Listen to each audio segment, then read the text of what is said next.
Welcome. With me today I have Professor Richard Bell, and Richard has spent a great deal of time investigating the links between the great 19th century composer Richard Wagner and theology. And today you're going to explore with us his sketches for a projected work, Jesus of Nazareth. Yes, Tom, yes. Wagner wrote these sketches in early 1849, and that date is actually quite crucial because just a couple of months before that he'd started work on the ring cycle, and then in May 1849 he was involved in the insurrection in Dresden, and he had to flee, and then he eventually ended up in exile in Switzerland. Now these sketches we have, they're largely prose sketches, and they come in three sections.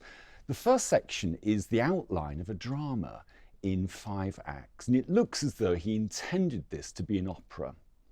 In the second section of the sketches, he gives quite a sophisticated commentary, looking at lots of issues about politics, issues of sexual love, marriage, redemption, and so on and so forth. Then in the third section, he simply writes out lots of verses from the New Testament which he thinks are relevant for this drama. Now, this is actually quite a remarkable work, I think, and had he completed it, I think we would have one of the finest artworks on the historical figure of Jesus of Nazareth. And in fact, there are various reasons why this was never brought to fruition. One reason is that at this time it'd be quite scandalous to have an opera on the theme of Jesus of Nazareth. And also he lent the sketches to Liszt's lady friend, and she considered herself a pious Catholic. Whether she was a pious Catholic is another question, but he lent these sketches to her, and he never got them back because she actually thought it was scandalous that he should even contemplate producing an opera. So these survived because he loaned them, and they survived through That's right, and and he never saw them again. So he lent them to her. He died in 1883, and then eventually they were published in 1887. So he never saw them for the rest of his life. Right. And then his son Siegfried saw that they were published.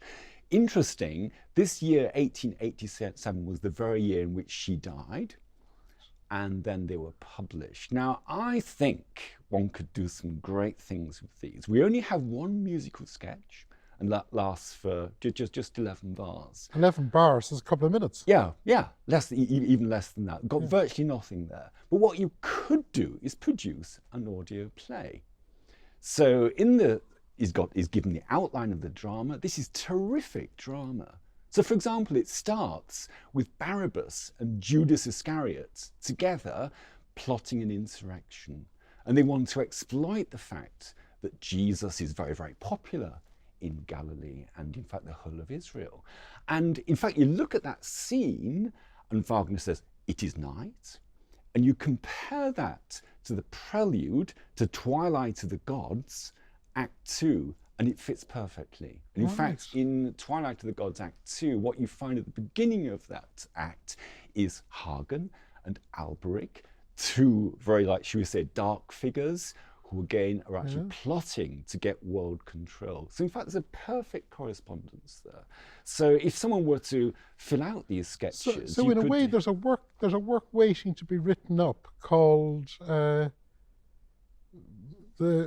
Wagner Revived. Yeah, taking up his sketches and then building a play around them. Yeah, that's right. So some brilliant librettist and a musician need to get together and take these and take them forward. That's right. And tell me, like you say, the idea of an opera based on the life of the historical Jesus was scandalous, at least to this lady friend of Liszt.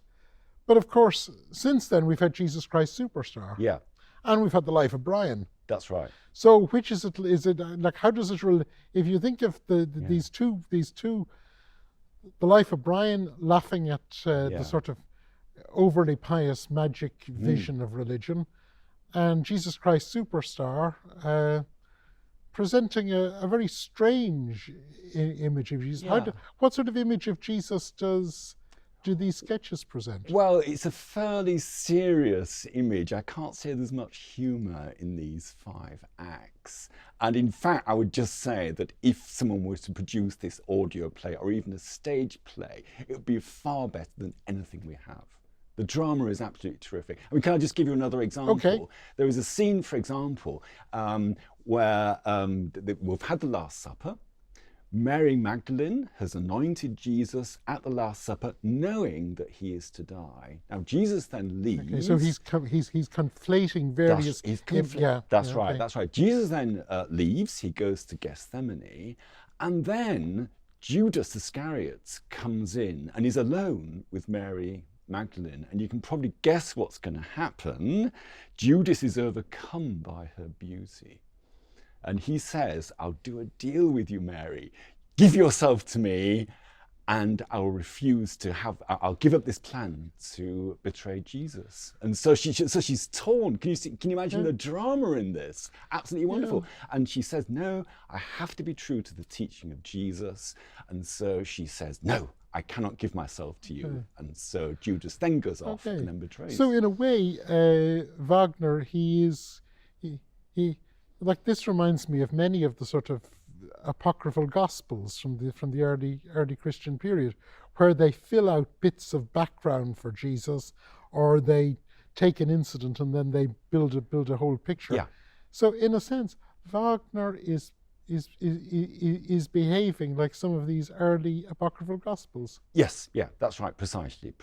And can I just say, one of the perhaps scandalous things about this, or there are many scandalous things about the sketches possibly, but Jesus actually preaches, in a sense, free love. Okay. So Jesus says you've got to be responsible in your relationships with other people, but he says the worst thing to do is to get married to somebody without love. He said that's one of the worst things you can possibly do. So many people would find this highly scandalous, but the drama is absolutely superb. Richard, thank you very much. Thank you, Tom.